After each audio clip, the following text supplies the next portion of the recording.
উম্মুল মুমিনিন আয়েশা রাদিয়াল্লাহু তাআলা আনহা হতে বর্ণিত, তিনি বলেন, আল্লাহর রাসূল সাল্লাল্লাহু আলাইহি ওয়াসাল্লামের নিকট সর্বপ্রথম যে ওহী আসে তা ছিল নিদ্রা অবস্থায় বাস্তব স্বপ্নরূপে। যে স্বপ্নই তিনি দেখতেন তা একেবারে প্রভাতের আলোর ন্যায় প্রকাশিত হতো।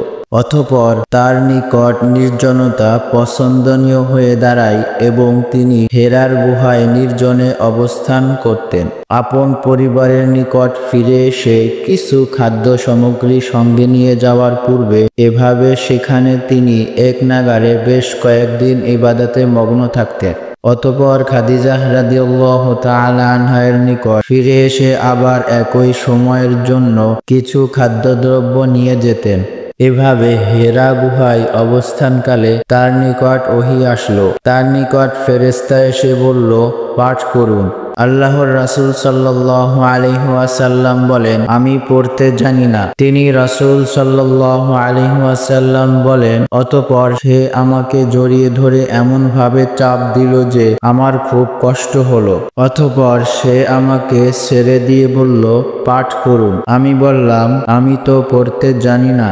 সে দ্বিতীয়বার আমাকে জড়িয়ে ধরে এমন ভাবে চাপ দিল যে আমার খুব কষ্ট হলো। অতঃপর সে আমাকে ছেড়ে দিয়ে বলল, পাঠ করুন। আমি উত্তর দিলাম, আমি তো পড়তে জানি না।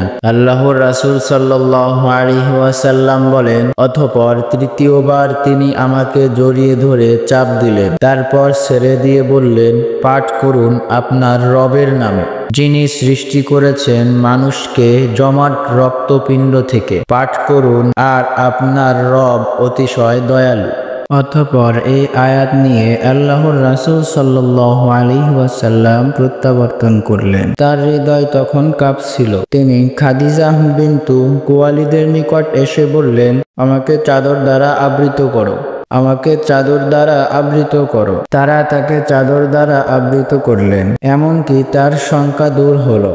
তখন তিনি খাদিজা রাদিয়াল্লাহু তাআলা আনহার নিকট ঘটনা বৃত্তান্ত জানিয়ে তাকে বললেন, আমি আমার নিজেকে নিয়ে শঙ্কা বোধ করছি। খাদিজা রাদিয়াল্লাহু তাআলা আনহা বলেন, আল্লাহর কসম, কখনোই নয়। আল্লাহ আপনাকে কখনো লাঞ্ছিত করবেন না। আপনি তো আত্মীয় স্বজনের সঙ্গে সৎ আচরণ করেন, অসহায় দুস্থদের দায়িত্ব বহন করেন, নিঃস্বকে সহযোগিতা করেন, মেহমানের আপ্যায়ন করেন এবং হক পথের দুর্দশা গৃহস্থকে সাহায্য করেন। অতঃপর তাকে নিয়ে খাদিজা রাদিয়াল্লাহু তাআলা আনহা তার চাচাতো ভাই ওয়ারাকাহ ইবনু নাওফাল ইবনু আব্দুল আসাদ ইবনু আব্দুল উজ্জাহর নিকট গেলেন।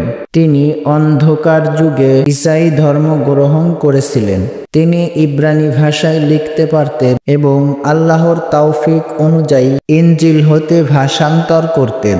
তিনি ছিলেন অতি বৃদ্ধ এবং অন্ধ হয়ে গিয়েছিলেন। খাদিজা রাদিয়াল্লাহু তাআলা আনহা তাকে বললেন, হে চাচাতো ভাই, আপনার ভাতিজার কথা শুনুন। ওয়ারাকা তাকে জিজ্ঞেস করলেন, ভাতিজা, তুমি কি দেখো? আল্লাহর রাসূল সাল্লাল্লাহু আলাইহি ওয়াসাল্লাম যা দেখেছিলেন সবই বর্ণনা করলেন। তখন ওয়ারাকা তাকে বললেন, এটা সেই বার্তাবাহক যাকে আল্লাহ মুসা আলাইহি ওয়াসাল্লামের নিকট পাঠিয়েছিলেন। আফসোস, আমি যদি সেদিন থাকতাম। আফসোস, আমি যদি সেদিন জীবিত থাকতাম। সেদিন তোমার কওম তোমাকে বহিষ্কার করবে। আল্লাহর রাসূল সাল্লাল্লাহু আলাইহি ওয়াসাল্লাম বলেন, তারা কি আমাকে বের করে দেবে?